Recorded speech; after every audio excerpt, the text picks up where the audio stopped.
할렐루야, 3월 27일 주일 묵상입니다. 우리는 레위기를 묵상하고 있는데요. 레위기를 묵상해 보시니까 어떠신가요? 아마 개인적으로 묵상을 해보신 분이라면 쉽지 않다, 어렵다, 잘 모르겠다 이런 생각을 많이 하시지 않을까 싶습니다. 조금 어려울 수도 있겠지만 그래도 레위기 말씀을 통해서 주님께서 각자에게 주시고자 하는 분명한 메시지가 있을 것이니까 새벽기도의 설교와 주말 묵상 가이드 영상을 통해서 계속해서 묵상해 나가시면 큰 은혜를 누리게 되실 것입니다. 오늘부터 며칠간 보게 되는 레위기 13장과 14장은 11장부터 15장의 정결 규정들 가운데서 언약 백성의 일상생활에 해당하는 몸과 옷과 집과 관련된 정결법을 기록하고 있습니다. 그리고 13장은 우리들에게 나병으로 알려진 피부병이 몸과 옷에 발생했을 때 환자와 제사장이 해야 할 일들을 기록하고 있습니다. 오늘 우리가 묵상하게 되는 13장 1절부터 17절은 그래서 두 부분으로 좀 나눠서 생각해 볼 수 있는데요. 2절부터 8절은 먼저 피부에 관한 세 가지 변화가 생겼을 때 이것이 나병으로 알려진 피부병인지 여부를 판단하는 규정이 나오게 됩니다. 2절을 보면 돋거나 뾰루지가 나거나 색점이 생겨서라고 해서 이렇게 하면 이것을 나병인지 판단하는 1차적 요소를 말해주고 있습니다. 여기서 돋거나로 번역된 히브리어의 원래 의미는 피부에 돋은 반점이다라고 합니다. 하지만 4절에서 정상적인 피부보다 우묵하지 않고라고 한 것을 미뤄볼 때 피부의 변색과 함께 다른 부분보다 돋아오른 것을 의미하는 것으로 보아야 할 것 같습니다. 율법을 해석해 놓은 미시나라고 하는 책을 보면 나병 색점의 모양은 4가지 피부 변색을 통해 알 수 있다라고 기록을 하고 있습니다. 이 4가지는 눈처럼 희게 되거나 성전의 회벽처럼 희게 되거나 계란 껍질처럼 희게 되거나 양털처럼 희게 되는 것을 말한다고 합니다. 그런데 뒤에 가서 보게 되겠지만 옷이나 집의 벽에 또 나병이 그렇게 발생한다는 것이 상식적으로 좀 이해가 되지 않아서 많은 학자들은 13장에서 그 나병으로 기록되어 있는 이것을 굳이 나병으로 보아야 할까? 이것을 나병으로 볼 수 있을까라고 의문을 가지게 되면서 이것을 나병으로 보기보다는 심각한 피부병으로 보아야 하지 않을까라고 그렇게 말을 하기도 합니다. 그래서 그런 나병과 같은 심각한 피부병이 발생하면 그 환자에게 반드시 해야 되는 일이 있다라고 이후에 3절부터 8절에서 기록을 하고 있습니다. 첫 번째는 나병의 증상을 보이는 환자를 반드시 제사장에게 데리고 가야 한다라고 그래서 제사장은 그 환자의 환부를 진찰해야 한다라는 것이 첫 번째 내용입니다. 레위기 10장 10절에서 제사장에게 정결한 것과 부정한 것을 분별하게 하나님께서 명령하셨는데요. 제사장이 직접 분별해야 하는 것들 중에 하나가 바로 이 심각한 피부병, 나병과 같은 이 피부병이기도 하였습니다. 그리고 이 피부병 진찰에는 제사장만 참여하고 다른 사람은 절대 참여하지 못하였습니다. 여러분 왜 그랬을까요? 그 이유는 아마 제사장이 그 정결한 것과 부정한 것을 판단할 수 있다라고 하나님께서 그렇게 명령하셨기 때문에 그렇게 한 것일 수도 있겠지만 이것은 전염병이었기 때문에 우리가 지금 코로나를 겪고 있는 이 상황과 좀 비슷하다고 생각해 보신다면 그러면 이것이 환자와 그리고 제사장 이외의 다른 사람들, 다른 백성들에게 전염되는 것을 막고 공동체의 정결성 유지를 위해서 제사장들에게 전염에 노출되는 그 위험을 제사장들에게만 감수하도록 하나님께서 명령하신 것으로 우리가 또 이해할 수도 있을 것입니다. 그래서 우리는 이 부분을 통해서 우리에게 이렇게 적용해 볼 수도 있을 것입니다.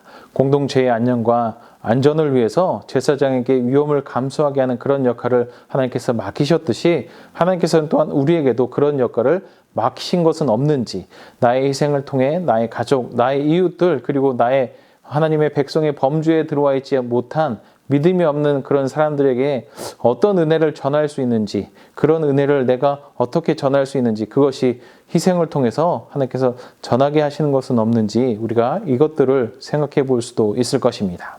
예수님께서 온 인류를 위해 온 인류에게 샬롬을 주시기 위해서 자신을 희생하심으로 인해 우리가 하나님께서 주시는 현재의 은혜를 누리고 또 언젠가 맛보게 될 하나님 나라에서의 은혜를 약속받았듯이 우리도 주님께서 나의 희생을 통해 나의 이웃들에게 주님의 그 희생의 사랑을 전할 수 있는 은혜가 우리 안에 있어야 할 것이고 그렇게 은혜가 있기를 축복합니다. 이어서 9절부터 17절은 11절에서 이는 그의 피부에 오랜 나병이라 해서 보여지듯이 나병에서 회복되지 못하고 있는 자를 진찰하고 완치 여부를 판단하는 방법, 규정을 우리에게 말해주고 있습니다.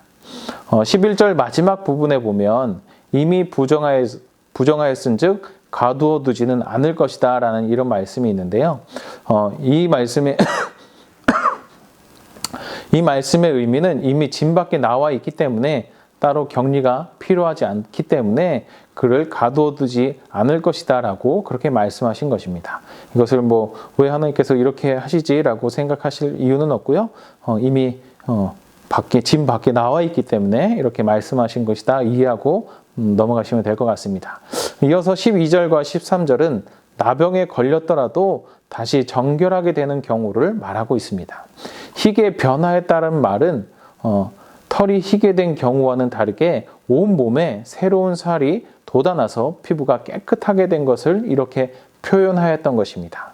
그리고 16절부터 17절에 이렇게 말씀하죠. 새살이 변하여 희게 바뀌면 또 환부가 희게 변하였으면 이렇게 또 말씀하는데요. 이것들을 우리가 생각해 보면 이게 나병에 걸린 것이 아닐까? 이렇게 생각해 볼 수도 있는데요. 그런 의미보다는 모두 나병 환부가 나아서 깨끗한 정상 피부가 되었다라는 것을 이렇게 표현한 것이다라고 생각하시면 될 것 같습니다. 오늘 본문에서 중요하게 말하고 있는 것을 우리가 좀 생각해 본다면 오늘 본문은 제사장이 나병과 같은 심각한 피부병에 걸린 사람의 정결함과 부정함을 판단하고 그 판단한 것을 선언해야 한다는 것을 말해주고 있습니다.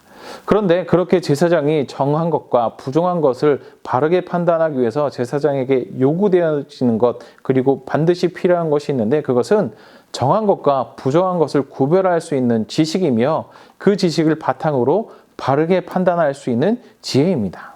그런데 이러한 하나님의 말씀에 대한 지식과 지혜는 지금 현대를 살아가고 있는 우리들에게도 동일하게 필요한 것들이라 할 수 있습니다.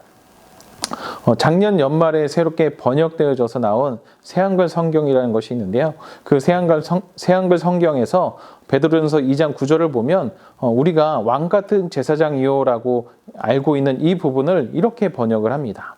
임금이신 하나님의 제사장 일을 맡은 사람들 이렇게 번역을 하고 있습니다. 그래서 이 부분을 보면 새한글 성경을 통해서 이 부분을 보면 좀 더 분명하게 우리 그리스도인들이 하나님의 제사장 일을 맡았음을 분명하게 말해주고 있습니다. 다시 말해서 우리가 단순하게 믿음으로 구원을 받았으니까 끝났다라고 생각해서는 되지 않고 구원을 받았으면 이제부터는 임금이신 하나님의 제사장 일을 맡은 사람으로서 그 일을 감당해야 된다. 그 일을 해야 한다라는 것을 우리는 결코 잊어서는 안 된다라는 것을 말해주고 있다라고 할 수 있을 것입니다.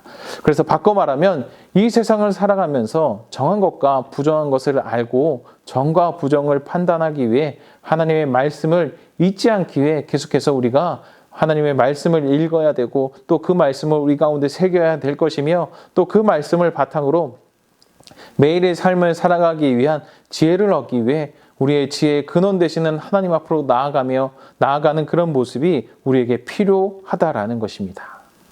오늘 말씀을 묵상하면서 이런 생각이 들었습니다. 우리가 가져야 할 것이 무엇일까? 그것은 구원의 확신이라기보다는 구원의 확인이 아닐까라는 그런 생각이 들었습니다. 우리가 가져야 할 것은 구원의 확신이 아니라 구원의 확인이다라는 것입니다.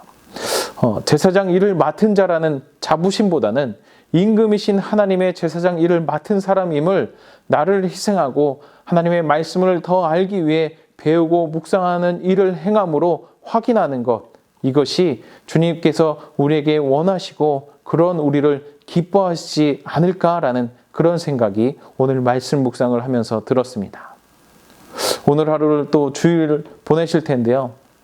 오늘 하루를 보내시며 나는 어떤 생각을 나는 어떤지 생각해 보시고 주님께서 맡기신 일을 하며 구원받은 자의 믿음을 확인해 나아가는 그런 하루를 보내시는, 오늘 주일을 보내시는 여러분 모두가 되시기를 주님의 이름으로 축복합니다.